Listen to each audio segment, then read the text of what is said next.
Lansia menangis saat mendengarkan 13 nasihat menyentuh dari profesor pensiunan universitas ternama. Hari itu, aula sebuah panti ureda di pinggiran kota terasa berbeda. Di bawah langit senja yang berwarna jingga keemasan, para penghuni panti, para lansia dengan rambut putih berkilau seperti kapas, berkumpul di ruang utama.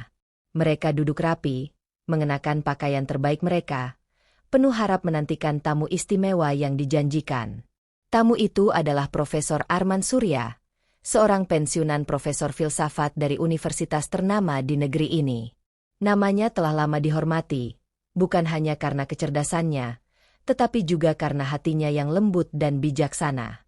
Di usia 78 tahun, tubuhnya mungkin renta, namun matanya masih memancarkan cahaya semangat dan kehangatan. Ketika Profesor Arman melangkah masuk, tepuk tangan kecil terdengar. Ia tersenyum, membungkukkan badan dengan hormat, lalu perlahan naik ke podium sederhana yang telah disiapkan. Di hadapannya, puluhan pasang mata, penuh keriput dan kisah hidup, menatap penuh perhatian.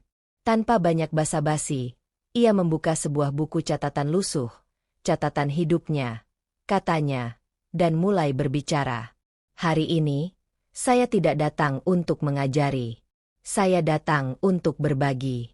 Izinkan saya menyampaikan 13 nasihat kecil dari seorang tua yang telah banyak belajar, gagal, mencintai, kehilangan, dan tetap bersyukur. Suasana berubah hening. Dan di sanalah, satu persatu, nasihat itu mengalir, menembus ke dalam hati para hadirin, hingga tanpa sadar, air mata mengalir di pipi mereka. 1. Hargailah waktu, karena ia tidak pernah kembali. Waktu adalah satu-satunya hal yang, sekali pergi, takkan bisa dibeli kembali, bahkan dengan semua kekayaan dunia. Peluklah anak-anakmu, kunjungilah sahabat-sahabatmu, dan cintailah dirimu hari ini, karena besok belum tentu ada. Banyak dari mereka teringat pada masa muda mereka, waktu yang terbuang sia-sia dalam penyesalan dan amarah. Tangis kecil mulai terdengar. 2. Maafkanlah. Bahkan tanpa permintaan maaf. Menyimpan dendam itu seperti meminum racun dan berharap orang lain yang mati. Maafkanlah, bukan karena mereka pantas dimaafkan, tapi karena kamu layak hidup dengan hati yang damai. Beberapa lansia menggenggam tangan mereka sendiri, mengenang permusuhan yang mungkin tak sempat mereka selesaikan. 3. Jangan pernah meremehkan kebaikan kecil.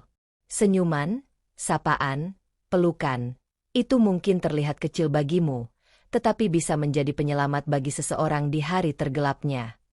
Profesor Arman menatap satu persatu wajah di hadapannya. Wajah-wajah yang kini mulai basah. 4. Peliharalah rasa kagum.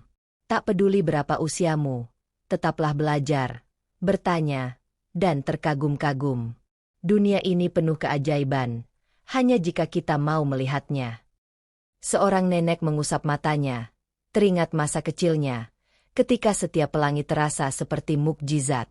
5. Cintai tubuhmu, meski ia melemah. Tubuhmu mungkin keriput, lamban, dan rapuh. Tapi ketahuilah, ia telah membawamu melewati ribuan hari, setiap tawa, setiap tangis, setiap perjuangan. Ia layak dihormati.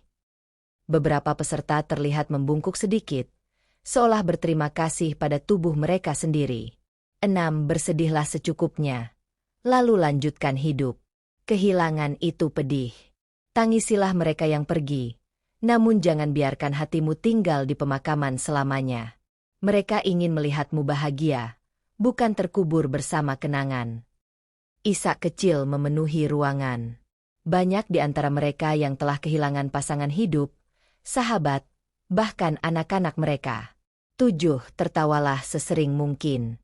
Tertawa bukan tanda meremehkan kehidupan, melainkan tanda bahwa kamu memilih untuk berbahagia meski tahu dunia ini penuh luka. Profesor Arman tersenyum lebar, dan hadirin pun ikut tertawa dalam tangis mereka. 8. Pilihlah kata-kata seperti memilih benih. Kata-kata yang kamu ucapkan akan tumbuh di hati orang lain. Apakah kamu ingin menanam bunga atau duri? Pilihlah dengan bijak. Beberapa orang saling memandang, mengingat betapa seringnya mereka menyakiti tanpa sadar. 9. Jangan pernah menganggap dirimu tidak penting. Selama kamu hidup, selalu ada yang membutuhkan senyummu, ceritamu, atau sekadar kehadiranmu. Kamu lebih berharga dari yang kamu kira. Para lansia, yang kadang merasa dilupakan dunia, mendengarnya seperti siraman hujan di tanah kering. 10. Bahagia itu bukan tujuan, melainkan cara perjalanan. Jangan tunggu semuanya sempurna baru merasa bahagia. Bahagialah saat ini, dengan apa yang ada. Seperti lampu kecil di hati mereka, kata-kata itu menyalakan kembali semangat yang nyaris padam. 11. Belajarlah menerima, sebagaimana kamu belajar memberi. Menerima bantuan, cinta, atau perhatian bukan tanda kelemahan, tapi tanda bahwa kamu memahami betapa semua manusia saling bergantung. Beberapa lansia terisak, mengingat betapa keras mereka mencoba untuk tidak merepotkan anak-anak mereka. 12. Jangan biarkan penyesalan menelanmu. Penyesalan itu wajar, tapi jangan tinggal di dalamnya. Belajarlah, maafkan dirimu sendiri, lalu lanjutkan hidupmu dengan lebih bijak. Ada rasa lega yang terasa di ruangan itu, seolah beban bertahun-tahun mulai runtuh perlahan. 13. Cinta selalu menang. Dalam hidup ini, kekayaan akan sirna, kecantikan akan pudar, kekuasaan akan lenyap. Tapi cinta yang kau berikan akan terus hidup, menembus waktu dan batas dunia. Ketika Profesor Arman mengakhiri kata-katanya, suasana di aula telah berubah. Bukan lagi hanya tangisan sedih, melainkan tangisan kelegaan, harapan, dan rasa syukur. Mereka saling berpelukan, saling menggenggam tangan, merasakan kembali bahwa mereka berarti, bahwa hidup mereka masih penuh makna. Profesor Arman menutup catatannya perlahan. Ia tidak berbicara lagi, hanya membiarkan keheningan berbicara lebih banyak dari kata-kata. Ia turun dari podium, berjalan pelan di antara kursi-kursi, menyalami satu persatu lansia yang hadir, membisikkan kata-kata penguatan. Hari itu, tidak ada penganugerahan gelar, tidak ada penghargaan, tidak ada standing ovation. Tapi di hati para lansia itu, Profesor Arman telah menanamkan sesuatu yang jauh lebih berharga, keberanian untuk mencintai hidup mereka di sisa waktu yang ada. Karena di akhir hidup ini, bukan berapa lama kita hidup yang penting, tapi seberapa dalam kita mencintai.